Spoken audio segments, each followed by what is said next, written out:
Welcome, Classroom Orientation Part 2.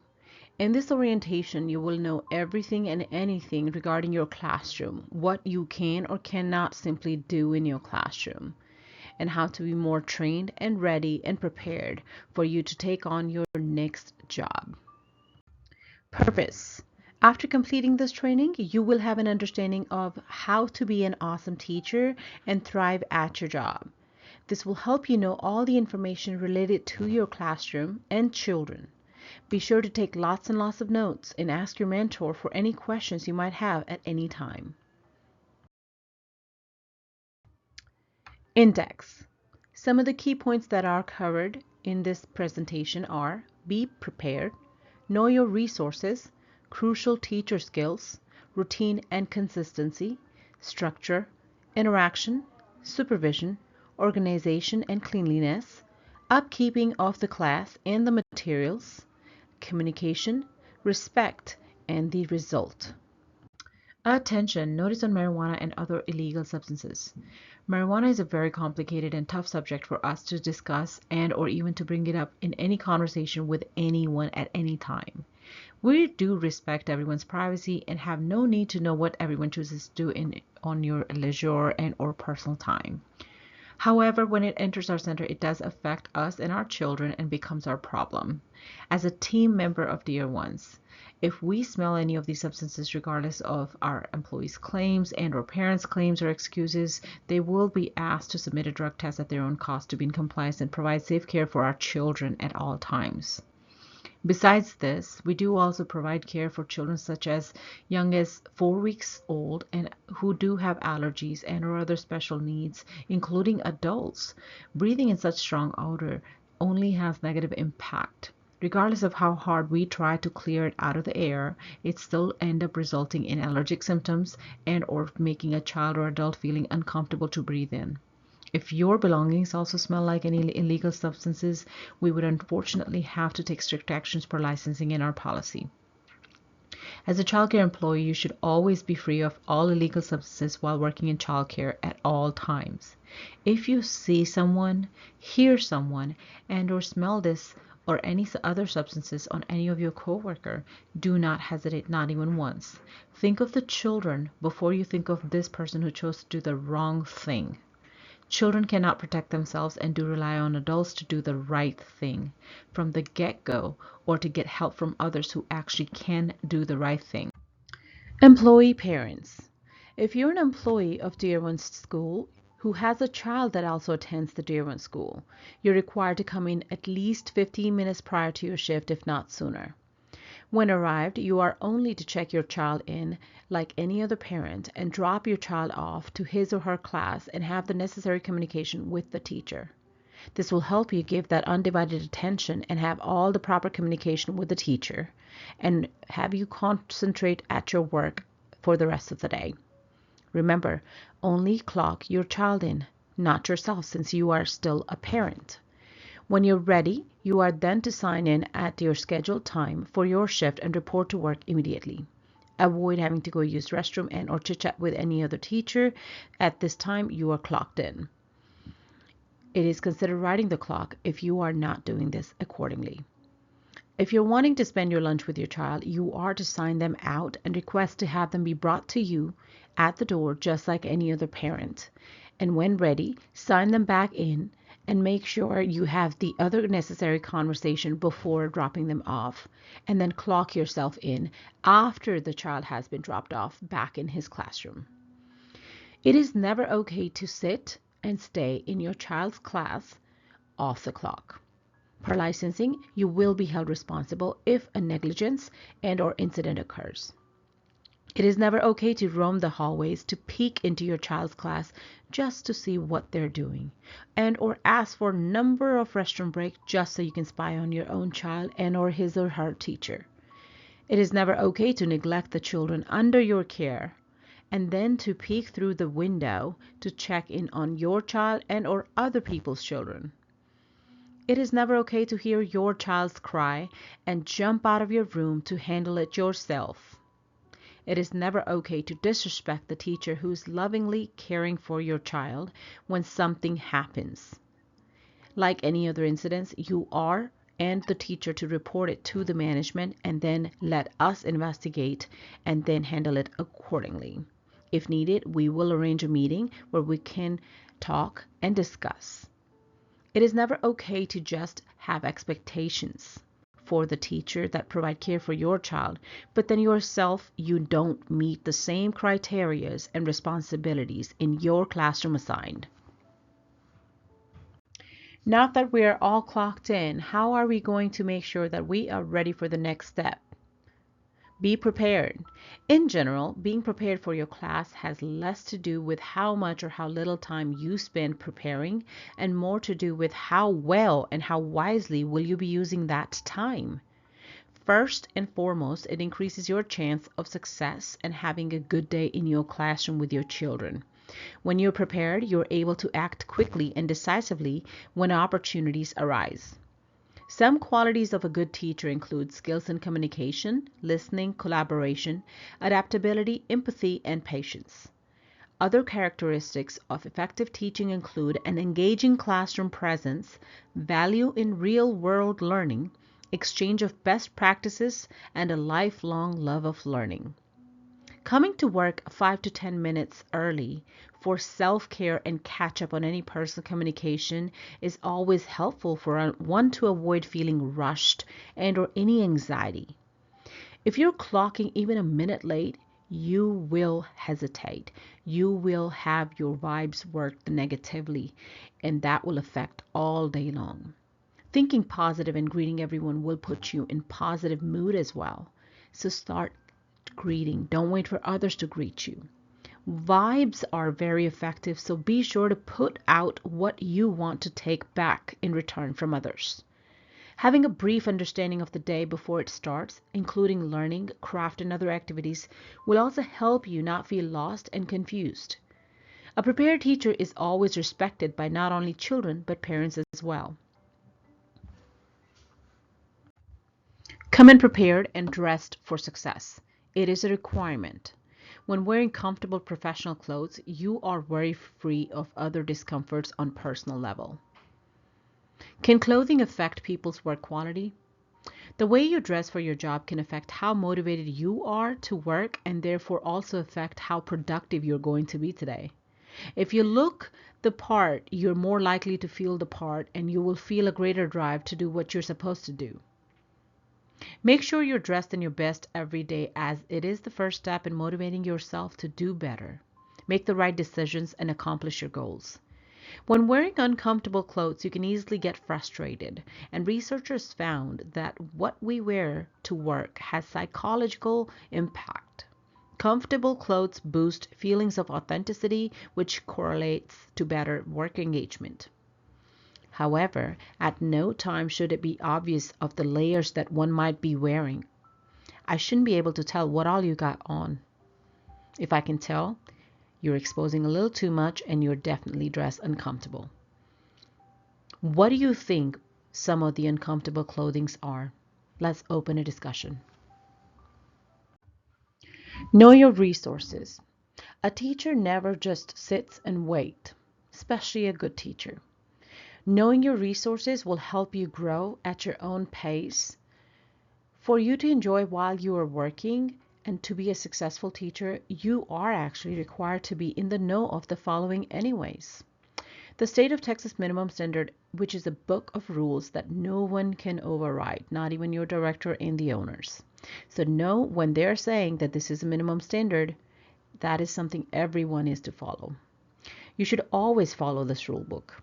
A copy should be given to you on your tablet, in break room, and in office. DearOnes Center Policies.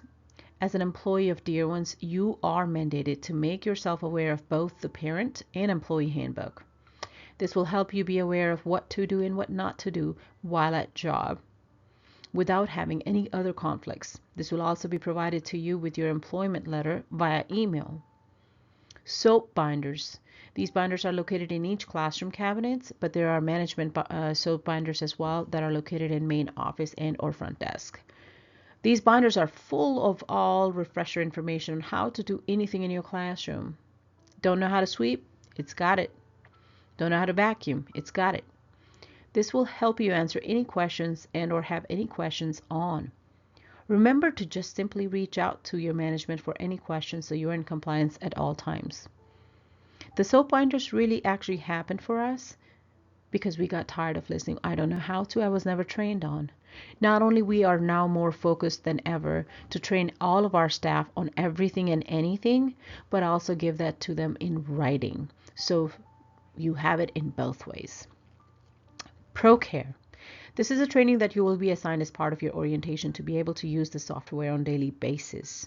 It is a software that you will be using on the tablets given to you for your classroom. Your soap binder also includes important information related to the software for your reference. Curriculum. All teachers are required to create a learning environment in their classrooms at all times while using the DearOnes curriculum book provided to you in your classroom on a daily basis.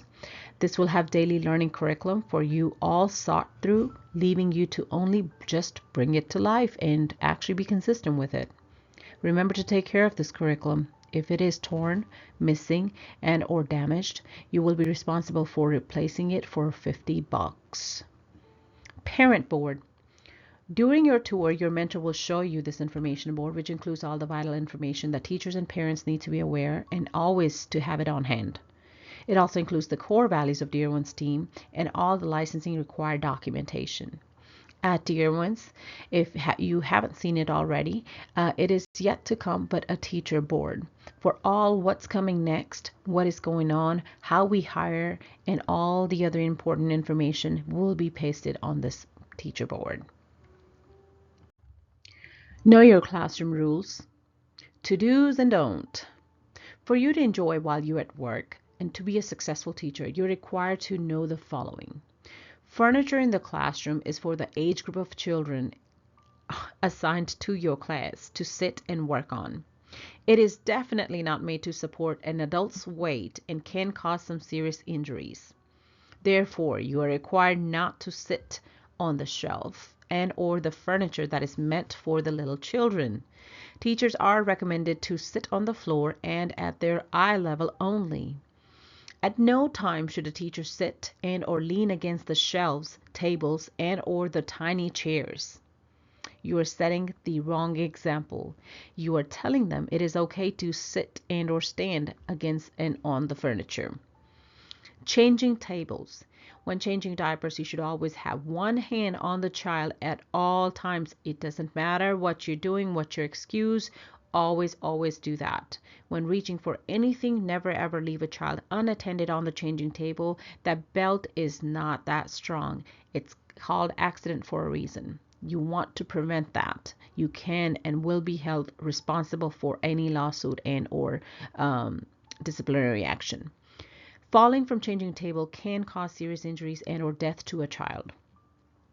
Visual schedule. All classroom has a visual schedule on the wall for children to learn and to be prepared for what transition is to come next. But then again, how would children know and or remember when and how to use this or what is to come next?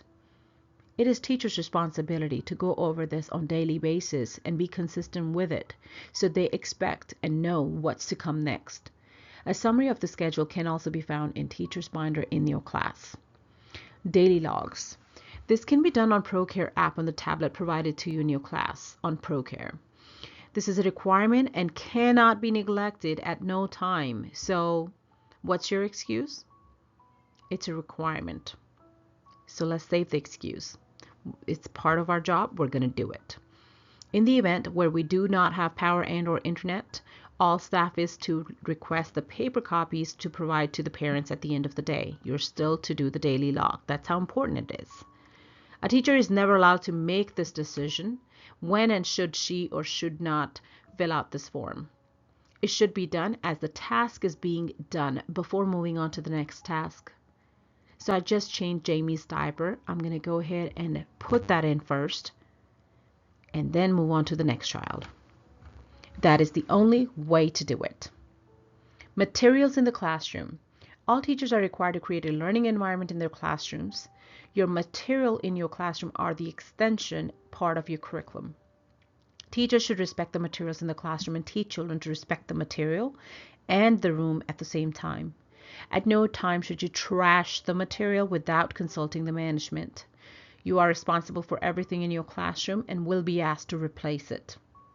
You are to make teacher materials in your classroom and be creative. Make sure they are also safe for your age group assigned to your class. Always be sure to put age-appropriate materials and put the safety first in your class. Labeling. As a teacher, you're also responsible for the labeling throughout your classroom and to maintain it. It is your responsibility to communicate with management to keep up with overall requirement of your classroom and more. Children's belongings. Everyone in your classroom is your responsibility as well as their belongings. Being organized and teaching children the responsibility of their things can help you with this responsibility. Being consistent and having everyone follow and respect their class and materials will keep their classroom maintained and structured. When putting away soiled clothes, it's really a no-brainer, but put them in a grocery sack. You don't have any. How about consult a management and then place them in child's backpack? If you're out, again, ask the management again for extra sacks and what else to do so you can do your job sufficiently. Restroom cleanliness. Once a week, if not more, all teachers are to maintain and keep up with the restrooms as well. Make sure it is free of all cluttered and any obstacles or hazard materials for children. Notifying parents of children's supplies is also one of your jobs, and you need to make sure that you do that every Wednesday and ask for supplies to be brought in on Friday. If there is a day where you don't need supplies, the message still needs to go out, letting them know that you have number of diapers and wipes left, and you will be in need of some supply maybe next week. The reason why we're asking you to do it middle of the week rather than end of the week, because over the weekend people tend to forget things. We want to make sure that you get your supplies so you can provide the proper care. In the event you fail to notify the parents of the needed supplies, you are neglecting a child, and per licensing and by law, it is negligence and will be held accountable. In the event when parents fail to bring their supplies, you need to notify the management ASAP to have it handled by licensing and center policies. Parent communication. A proper communication is one of our policies, and it needs to be done professionally and know how much to say and when to say. If you think and or have been told by your management not to have any communication with parents, there has to be a severe reason. Follow that process. We need you to follow it thoroughly. All communication should be positive and negative, should be discussed with management only, with parents. Not in compliance. All employees are required to not yell, scream, call out across the room, throw things at children, pat the children when something is done wrong on their hands or any other body marks or body areas, make faces, call names, put them down, ignore a child's cry, not check on the child when the child is crying, or just because you haven't checked on this child for all day long. Not report the incident, just sitting there, absolutely doing nothing. Sleep in the classroom, not offering them water, holding back the food and or just threatening to do so. Water as a punishment. You can never spray on a child. Water. Threaten them, compare them, beat them, touch them. Don't correct them. Don't have the class under control. Don't communicate with parents and more. If you are doing any of this, I would highly suggest that you stop now, as the rules are getting stricter and the care that we need to provide is going to be really, really out there. You need to be in compliance starting immediately. Confidential. All teachers are to keep anything and everything confidential and should be only communicate with the head in charge. Responsibility. Being responsible is big to-do part of your job. If you are not responsible, you cannot do anything per licensing. Children's feeding. Keeping chemical away. Do not have chemicals next to children's lunch boxes and or any food items. Heating up to a very good temperature is a requirement, and guiding children to avoid being burned. Using food gloves when serving food. Never serve anything directly on the table. Use a towel or paper towel whenever you can. At times you can see a teacher just sitting down in a corner, confused, frustrated, burned, that's a sign a management needs to go in and check on that person. Ask more questions to understand exactly what's going on in their head. More than likely, the question would be, how can you do this and that? So in order for a teacher to understand how exactly it is all to be done, and this and that, she has to know that what all it takes to be that teacher, and that requires some crucial teacher skills. Communication, which is an undeniably the most critical skill for an educator because it underpins all aspects of your work. Critical thinking, patience, lots and lots of patience. Leadership. You are the leader in your classroom. Yes, you have a director on top of you, but in your classroom, you are and should be the one to be leading the class. At times, or all the time, majority of the time, that is the part that's missing. Be the leader. Organization. Find any time, any downtime, organize your classroom for success. Time management. Teamwork. Include your children to help you to keep up with the classroom. They are your team in the room. Listening. Got to listen. Listen to the children, listen to the parents, listen to the management. Multitasking. You need and you are required to know how to multitask, work more than one thing at a time. Supervise while teaching someone a lesson. Proper communication while making sure it is professional at all times, including your body language. A teacher should always be on these three things to make sure that she is on her path to success. Be in routine, consistency, and schedule. The arrivals, packing up, meal times, rest periods, toileting, managing personal and children hygiene, and transitioning from one part of the day to another, for all examples of routines rich in learning possibilities, these are all nothing but routine. When infants and toddlers are part of familiar activities and routines, they develop relationships with the people they interact with and gain a sense of belonging and self-confidence. If you have them walk in by welcoming them in the morning, have them wash their hands and have them sit down, on the day 6, you wouldn't have to ask. They're already ready in routine. Routines are like instructions that guide a child's actions towards a specific goal. And they can be used for many reasons, but two of the most important are ensuring children's health and safety and helping children learn positive, responsible behavior. Consistency. Keeping the same general routine every day helps make the child's world feel stable and predictable. Doing certain things in the same order at about the same time every day helps strengthen brain connections and builds the baby's confidence because she knows what to expect in a situation. My teacher is going to pick me up and we're going to go for a walk, but we're going to use the crib to commute to that place. Busy schedules. Changes in your day or being overwhelmed yourself can make being consistent challenging. However, being consistent has these benefits for your toddlers. Better brain wiring when toddlers experience repetitive experiences. It strengthens the connection in their brains that tells them what to expect. When it comes to discipline, it's important to be consistent. Parents who don't stick to the rules, teachers who don't stick to the rules and consequences they set up don't have kids who do either. For example, if you tell a toddler that a timeout is the consequence of a negative behavior, make sure that you are actually putting them in timeout. Enforce it. Schedule. Routines give little children a sense of security, a feeling of being smart, and a sense of time. And they're important for children at every stage. Following the visual schedule in your classrooms will help you fulfill the first 2 steps of the routine. Visual schedule will not only help you, but help children meltdowns and hardship when transitioning in different areas or activities.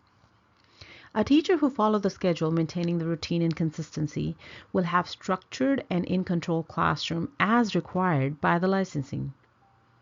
Following these steps will make you enjoy your job as you will see the result within days and hours depending on your growth. It creates stress-free, fun, safe, and enjoyable environment for both children and the teacher. What is the structure in the classroom? Classroom structure is a concept in the area of teaching quality and describes how teachers design tasks, share authority, and evaluate students' progress, and maintain the overall. Consistent schedules and rules help children learn to respect others, maintain self-control, and truly focus. And these skills don't matter only in adulthood. They allow kids not only to be, but also to enjoy being kids. So how can teachers incorporate structure and liberates rather than stifles their students? Let's discuss. Effective classroom arrangement refers to the placement and organization of the room's physical elements to help establish a learning environment that facilitates effective instruction and student growth. Well-designed and organized classroom environments increase academic engagement. So when you're in the classroom next, look around. What can you do to improve the overall appearance of your classroom, the organization, as well as the safety? Students need structure and familiarity as they continue to learn and develop, and classroom routines and procedures give students a predictable day. They'll know what to expect each day and feel more confident and secure in their daily activities. Table structure is something that we've already covered in our Orientation 1 presentation. However, because this is very important and most forgotten step in classrooms, we're going to cover it more in depth with given examples in this presentation. Table structure has now been proven several times in all of our classrooms, especially at DearOnes Montessori. So we know that this is something that can be done and achieved in any age group. The key to this is that teacher needs to be 100% confident and wanting to learn, grow, and implement this in their classroom while being consistent and making sure that she and all other teachers that are coming and going out of this classroom throughout the day and while the structure is actually being implemented in the classroom to maintain it. To start this structure, your director will pull you in their office to have some brief conversation and go over some key points. They also want to make sure that you are actually 100% right for this job, as well as to implement the structure in the classroom. Are you determined to do this? It does require 100% effort from both the teacher as well as director. It is a team effort to bring a classroom in structured and therefore after being consistent with it. If I, as a director, walk in your classroom after our meeting, I will ask all the children to sit at the table with or without the activities. In today's example, I'm choosing not to pick activities. I will ask everybody to kindly come and have a seat and sit down by using a transition song. Once everybody has sat down, I will ask the teacher to keep them engaged with a conversation, maybe reading a book and or doing a roll call. Also checking to make sure that every child is listening and paying attention as well as behaving. Once all of that is checked, I'm going to pick a child to go and walk up to the shelf that has the center that is open for them to have access. At no times, depending on the number of children in your classroom, you want to have all these centers open. That is going to create chaos and unnecessary, so much work for you. You want to make sure that children understand to learn to go to the center, pick up an activity, and then put it back when they're done. In order for us to implement that, we have to ask of that behavior, be consistent with it, and then implement that behavior by setting examples and holding them accountable. Johnny looks like he is listening today. Why don't you go ahead and pick something from the Science Center? I want something from Block Center. Johnny, Block Center is closed for now. Can you please pick Science Center? Maybe after nap time you can have Block Center. Johnny goes and picks up something from the Science Center and walks up to the table and sits down. Johnny should at least work with that activity for 5 minutes. Not only that, you actually asked him to work with an activity that is outside of comfort zone since he did not want it to work in Science Center. You are doing great, Johnny. See, let me know if you need help with that. Let's see who else is ready. Layla is ready. Layla, go and pick something from the Science Center. Meanwhile, Johnny's done with his activity. Johnny, when you're ready, please raise your hand so I can tell you to go put this activity back onto the shelf. Okay, Johnny? Good job. Once everybody had their activities, You want to see if Johnny is done. He's got his hands raised. You will allow them to go and put his activity back and say, "Thank you, good job." Make sure your shelves and centers are labeled so children know where exactly to put the activity back. This will help you maintain your classroom at all times with the team effort of your children enrolled in your class. You want to also use this roll call method to transition them. All right, since everybody's activity is put away, let's see who is ready to go outside. Layla's ready. Layla, come on in. You're going to be my line leader today. Layla, do you think you can help me point out a friend that is also listening? Johnny. Okay, Johnny, come on up here. Johnny's ready. Let's see who all is ready. Layla and Johnny, help me pick another friend. This way, all the children in the classroom will not only maintain their quiet, but will wait patiently and look forward to hearing their name called. While these children in line is actually looking patiently to see who all is listening because you just gave them the authority and they are enjoying being the leader for a change. While all of this is happening, you are actually maintaining a smooth transition.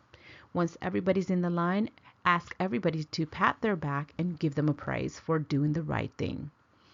Start with a transition song and make sure that you are facing the children at all times and know how many numbers you're walking out to go to wherever that your classroom is going.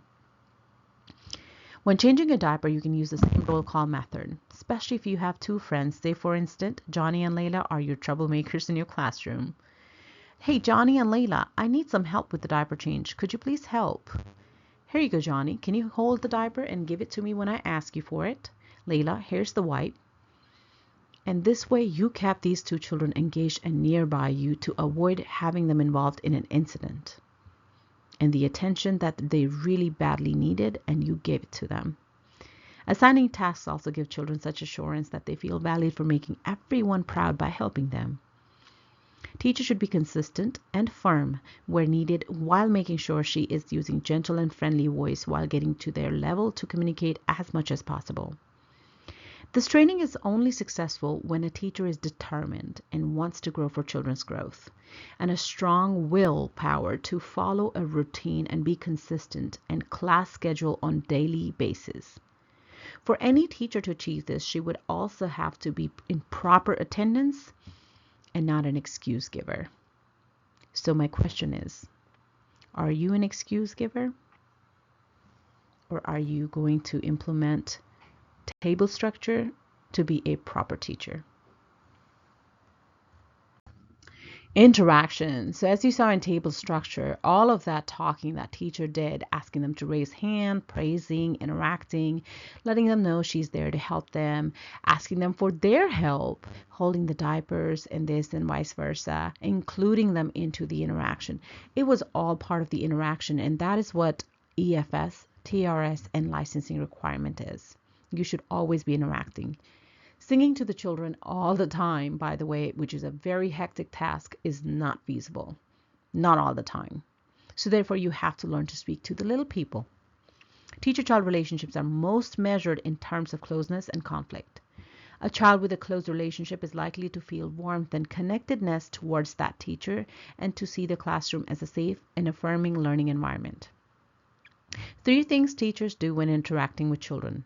She encourages them and helps them to understand new things, and always make sure to speak to them softly, using a positive tone of voice, and move gently when holding or interacting with an infant and or toddler.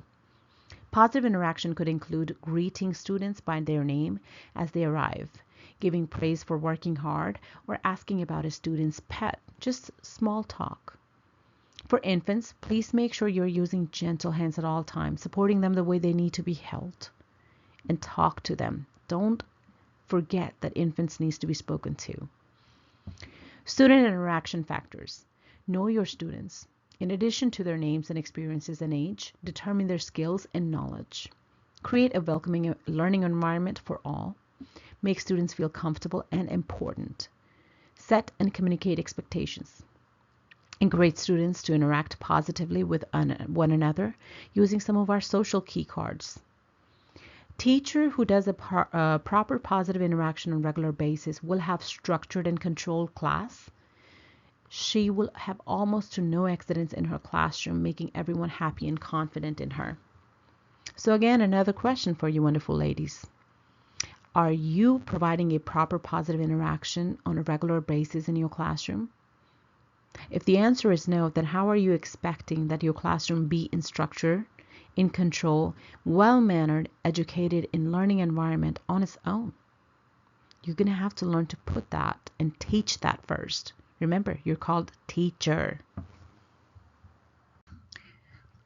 However, there are some useful traits for interaction that you should work on developing or strengthening if your goal is to be more engaging and successful educator as required by licensing. Active listening, adaptability, collaboration, creativity, empathy, engagement, focus on growth, lifelong learning, patience, again, lots of patience, lots of patience, preparedness, respect, all across the board actually, not just for yourself, for the children, for the parents, your team, your center. Respect. Proper supervision includes focus, engage, and requirements. You must be awake, alert, and in the classroom at all the time. At times I see somebody having maybe just one leg out, one foot out, and their head is sticking out the door frame while their one leg is inside, or maybe a hand or just a couple of fingers just sticking inside the classroom. Do you think that is you being present and providing proper supervision? No, you're not. You're not in compliance, and you should be, per licensing, terminated immediately. So make sure your whole body and your eyes are looking at children in your classroom at all times. Use intercom if you need any help or services. Do not yell across the room. That is not professional. You must maintain supervision throughout and rest of the periods. You must make visual checks of sleeping children all the time and often enough to ensure their health, safety, and welfare. So next time when you're sitting down doing nothing and falling asleep yourself, know that you are actually required to go check on every single child, make sure they're breathing and they're fine. Find something to do that you don't get a chance to do when the children are awake. Utilize this time. Don't waste it. Monitoring devices are not to be used as a substitute for supervision. Engage. Actively engaging the children to support their learning. Effective supervision requires a combination of observation and engagement. Educators need to assess and respond to children's supervision needs in conjunction with engaging with children to promote quality learning opportunities. Appropriate supervision means under supervision of a person who possesses the necessary skills, qualifications, and licensing appropriate for the supervision of the active undertaken. Should be able to supervise by sight and sound. Using active supervision, staff position themselves so that they can always observe all children. I repeat, all children. Watching, counting, and listening. During transition, they account for all children with name-to-face recognition by visually identifying each child and noting on the ProCare. That should be done pretty much every couple of hours, don't you think? Per licensing, you are required to know the total number of kids you have in attendance every single day and their ages always. Be sure to follow your ratio guidelines and let your management know if you are out of ratio. What is the basis of classroom organization? Furniture arrangements, location of materials, displays, and fixed elements are all part of organization. Teachers should never move and or take in or out any materials. Rather, she purchased it on her own and or provided by the center without having it approved by the management. Effective teachers decorate the room with learners' work. With director's approval, arrange the furniture to promote interaction as appropriate and have comfortable areas for working. How does classroom organization affect learning? When you organize your classroom effectively, your students know what their responsibilities are and what you expect of them. It also gives students a structured daily routine for your class. For example, starting class with a warm-up period and then transitioning to whatever comes next, and helps them manage their learning better. Everything and anything needs to have a designated spot with its label. If you do not have a spot for something, either it should not be there or need management approval with proper labeling. including teacher's purse, teacher's jacket, and other chemicals and or other areas of supplies. As the teacher, part of your job is to make sure that your classroom is free of all unnecessary clutter and hazardous material at all time. It is safe for all the children to be in. All activities should be placed at their designated spots and labeled with their name and picture of the activity. Teacher should also make sure that she is utilizing nap time and or downtime for cleaning, which includes wiping down the shelves and counters and other activities that she can or cannot do when the children are awake. As part of the curriculum, teacher's job is to also include children in upkeeping of the classroom, which may include wiping the tables, chairs, shelves, sweeping, putting away material, putting away trash, cleaning the windowsills and doors. This is not only supports and helps the teacher complete this task, but it also encourages children, making them independent and responsible caretaker of their own classroom. You can also turn this into an activity where you as a teacher act as a guide to instruct them how and when to and children to complete the task. Often teachers are very tired at the end of the day, therefore they do neglect cleaning the room the way it really should be. The proper way to get this done is to utilize the time throughout the day and not leave everything for the end of the day. Maybe bare minimum tasks should only be left for the end of the day, something that you can't absolutely do like mopping and vacuuming, but everything else should be done throughout the day. This includes sweeping the floor, sanitizing the toys, organizing the classroom, cleaning the shelves, counters, wiping down the trash can from outside and such not. It does not include the mopping, vacuuming, cleaning the bathroom, and taking the trash out, and can be done in less than 30 minutes when you're free of caring of children at the end of the day. All teachers are required to have their classroom cleaned, what is okay to be done with children per licensing, and be ready to shut down while the children are still in the classroom to avoid stressful situation for anyone, especially management. Following these requirements will take a lot of stress off of you, as you will have a routine yourself and will not have the feel the burn when leaving to go home. This not only will help you to enjoy your work, but also go home with a relaxed mindset. Let's have a discussion over this, something that you agree and don't agree with. Now is the time to discuss on an open platform. Upkeeping of the classroom in the center. When your classroom is organized and free of clutter, teachers can enjoy teaching and prevent any incidents that may occur otherwise. Research has shown clutter can make you feel overwhelmed and anxious. It sure does to me. It can also get you angry and have an overall negative impact on your personal well-being. Imagine walking or going to your bedroom and have it all filthy. Everything's everywhere. You're tripping. It's hazardous. You can't find anything. How would that make you feel? Therefore, we require all of our teachers to be consistent and constantly cleaning their classroom and make sure that they are free of any unnecessary items that they do not need or want belonging in the classroom. Teachers should only bring materials for the number of kids present in the classroom that day to avoid cluttering and preventing other classrooms from using the materials. At times I can see a teacher bringing 2 different color paint jugs in their classroom that prevents the other classroom from using those colors. You cannot do that. Only bring the enough supplies, pour it in a plate, just enough. They don't need the whole gallon, just enough, just for that day. If you need more, then ask for more. But bringing those gallons also cause your classroom to be cluttered, added an extra task on your plate. If you drop that gallon, by the way, you will be replacing it. So why? Gallon of paint should never be brought to the classroom. Instead, should be poured just the right amount on a painter's plate to be shared among children. In the event you need more, you can always request from your management and they will help you with that. As a teacher, you're not only responsible for the children, but also the furniture, the activities, and preset layout of your classroom, which requires labeling constantly, and daily materials. All our classroom layouts are professionally done and should be maintained as such. No teacher at no point is allowed to move any of the furniture and or touch the layout in any shape or form. It needs to be kept and maintained the way it is, and there's always a picture posted in your classroom for your reference that where and how what needs to be. Keeping up with the material is also part of your job. The best way to do this is by asking children to put it back just the way they got it. Refer back to our structured training to implement this. Doing so will help you do your job as well as meet the requirement of the curriculum for making children responsible and independent. Curriculum binder is also something our team worked hard on to put together and does come with a price tag of $50 and will be charged to the teacher who neglected it. Being the leader in the classroom. Majority of the time you walk in a classroom and can't even tell who is the leader or assistant teacher and or are in training. That is where it is all going wrong.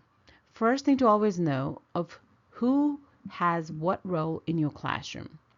When you know your role, it is made clear to you and only that you can do your job and or assist someone and or be the leader when you know exactly what is your role. Do you know your role in your classroom? Let's have a little discussion on that. Leader oftentimes allows other individuals to slack, do as they please, take their excuses, let them be, do not report their ethics to higher authority, do not hold them accountable, chooses not to do anything about it, do not train, does not ask questions, set the expectation, and or involve them in the room and the assigned duties. On the other hand, when they have ticked you off or you no longer can stand their slack because today you couldn't give your 100%, then it becomes an issue for you. We need to start them with the training and set expectations and be consistent with them. Leader is who set the tone of the room, of the classroom, not only for the children, but for the parents, children, center, and the staff members. If one is not leader material, should voice their opinion and or ask for more training to be one in that classroom. Be aware of the responsibility and the outcomes of neglect of job duties so you can reinforce it to everyone. All excuses should be shared with the management. Yes, all excuses. There's lots of those. Everyone is here to work. They will be getting a check and is not volunteering at any time. Therefore, everyone is asked to do better and put in their effort and give 100%. If allowed, the leaders will be held responsible for their assistants slacking.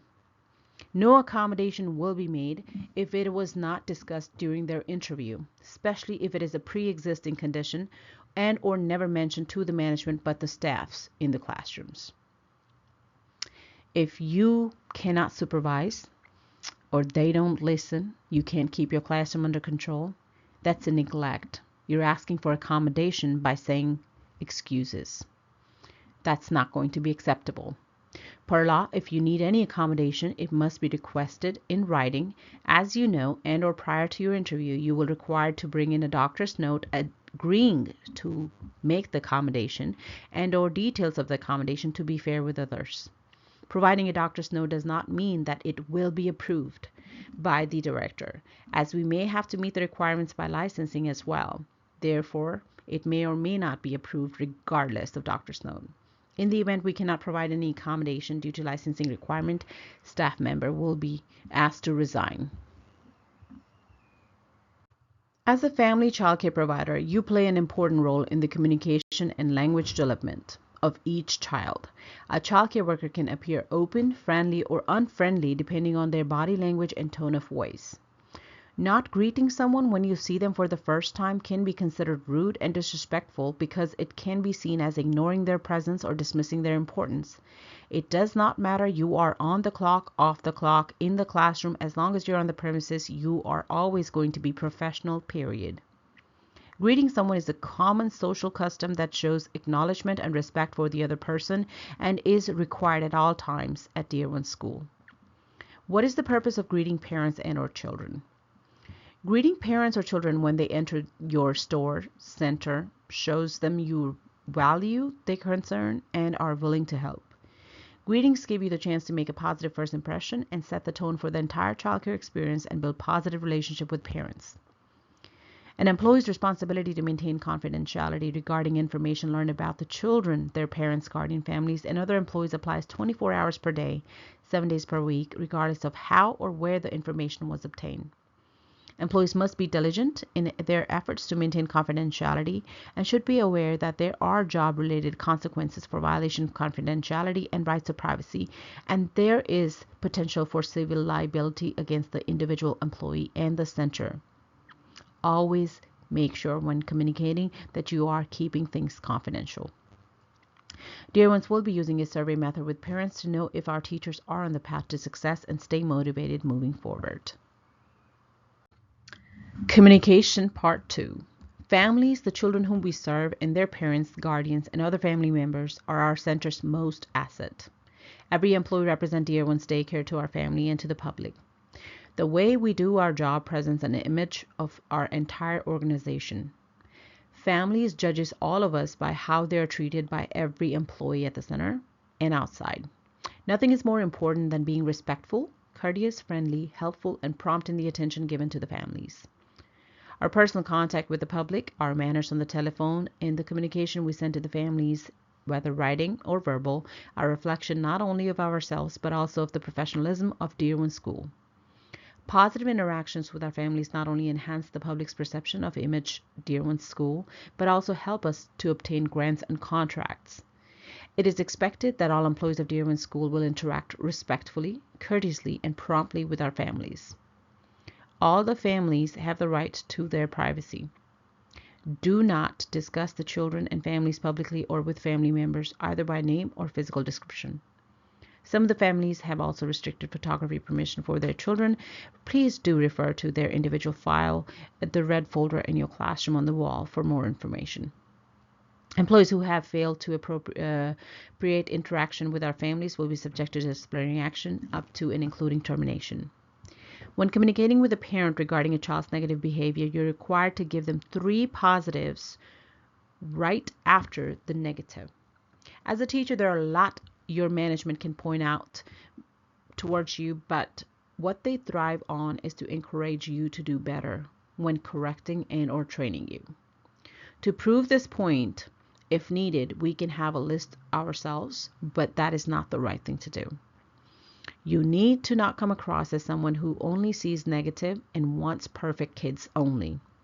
Does not like their child, not a good fit for their child, disrespectful, rude, self-centered, lack of growth in all areas. Showing passion and empathy when speaking to someone can build your relationship stronger with your parents, hence a growth for the center and the team. Note, being nice, speaking nice, does not cost anything, and at the end will make you feel better and rewarding.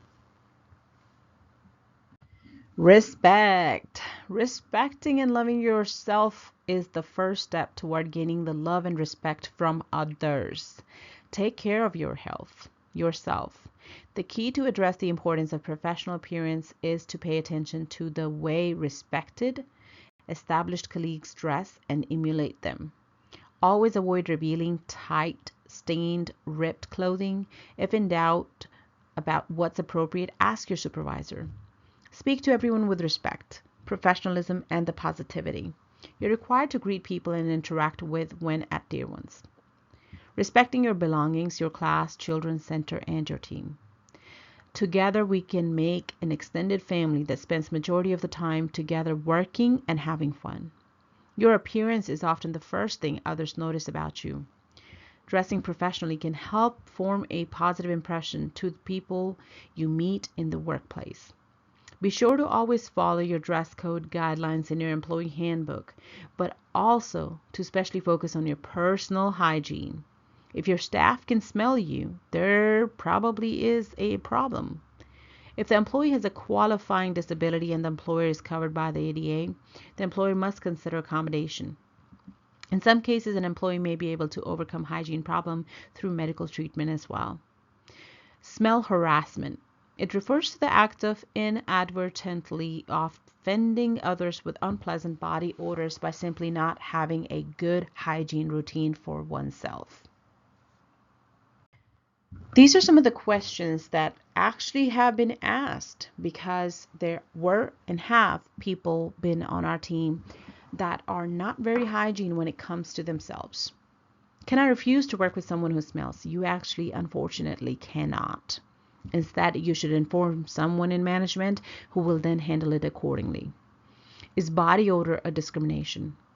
Body odor may be caused by medical condition, but poor hygiene or a specific diet can also be a result of that. Is body odor a health code violation? If the poor hygiene or body odor is not related to a medical condition or another protected ground, the employer is at liberty to warn the employee that changes are required by them and discipline the employee if improvements do not occur. Can I complain about a smelly coworker? Things you should know: to talk to a supervisor and let them know. If one of your colleagues frequently has especially a poor bodily odor, if you are a manager, speak to them privately with questions. Be polite and treat them with empathy and respect when you address the sensitive concern.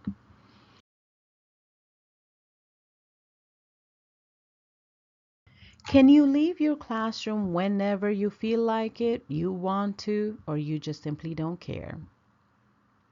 You may never, ever, ever, never leave your classroom without your director's approval, regardless there's another teacher present or not. The reason why there's two teachers more than likely in the classroom, because one, either you're out of ratio. So if you walking out, you're putting that classroom in over ratio. So that is a big no-no. And or the classroom actually requires two teachers to be handled. So again, why are you walking out? Per standards, we are to always meet the ratio. To meet this, you need to be in your classroom and seek director's approval using intercom prior to exiting the classroom. Walking around in the classroom, wasting time, is being observed.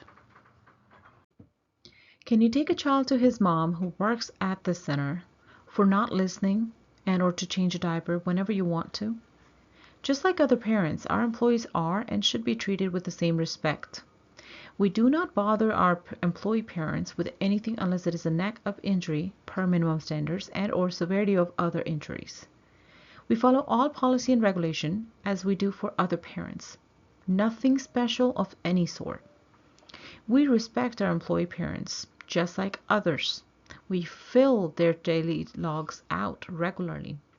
We do not discriminate with their child by neglecting them or lack support and or understanding for changing them and or providing any kind of meal and or water.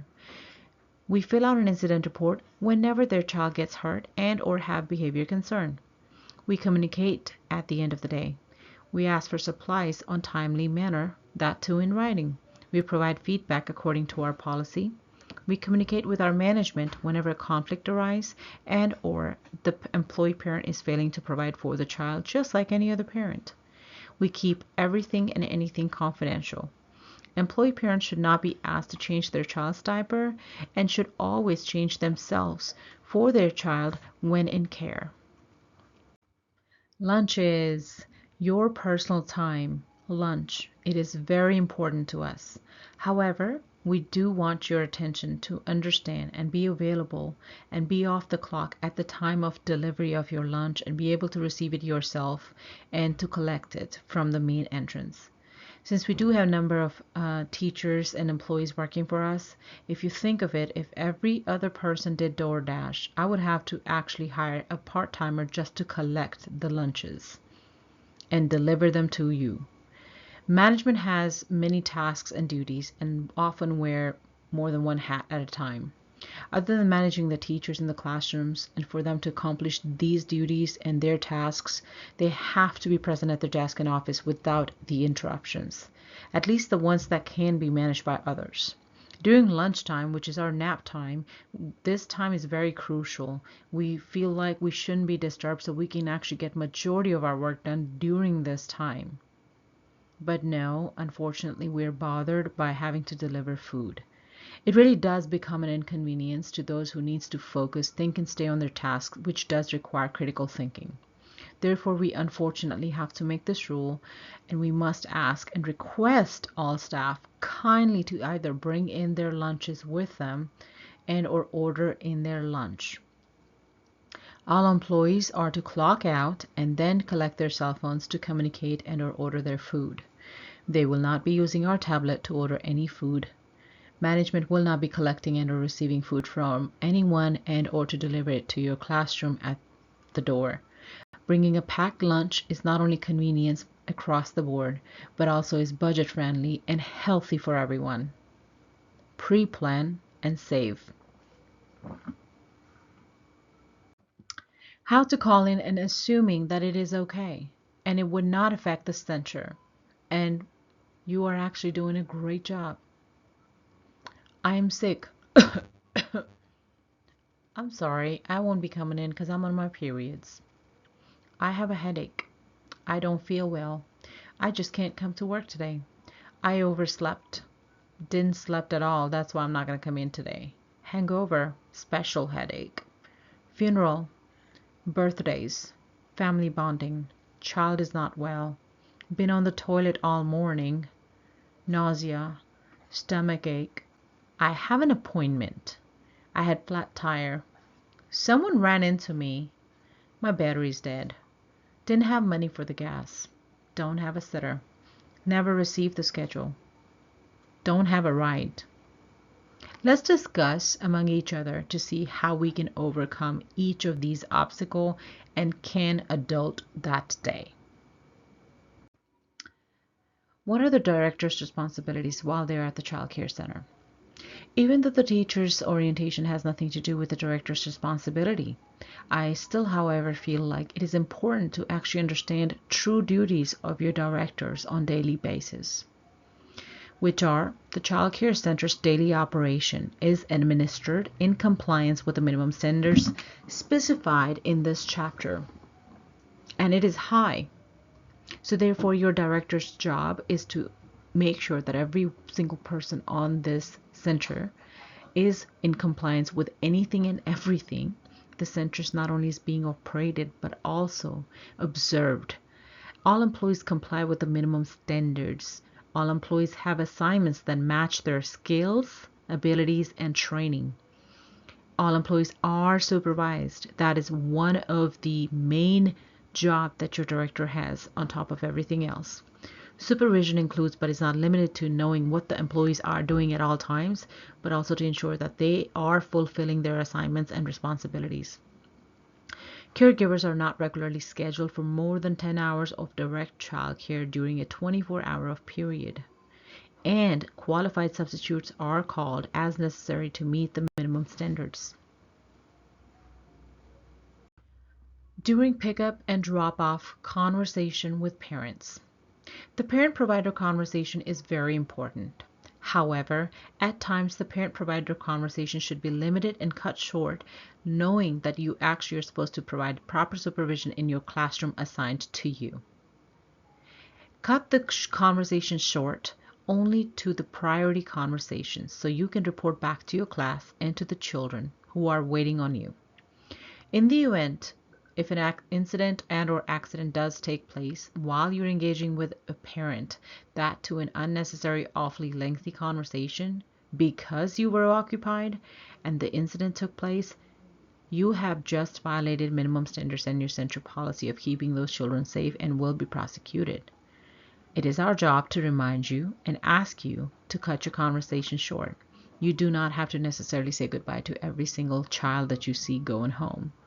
Try to engage with the ones that you are responsible for as much as possible. Be responsible and be professional.